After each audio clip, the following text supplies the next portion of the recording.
If equipped, the 15-watt, 3-amp Qi wireless charging pad provides a wireless charge for your Qi-enabled mobile phone. All vehicle doors must be closed and the engine must be running in order for the charging pad to operate. The wireless charging pad is equipped with an anti-slip mat to hold your mobile phone in place.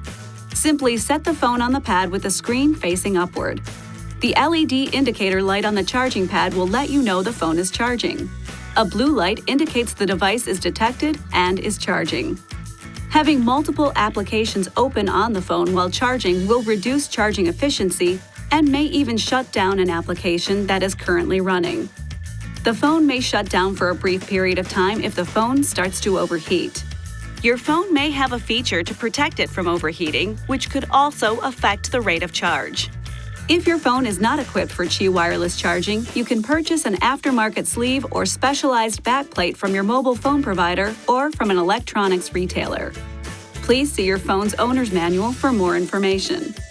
Be careful never to place your key fob on or within 6 inches or 15 centimeters of the wireless charging pad. Doing so may cause excessive heat buildup and could damage the key fob. Placing the fob too close to the charging pad will prevent it from being detected by the vehicle and prevent the vehicle from starting.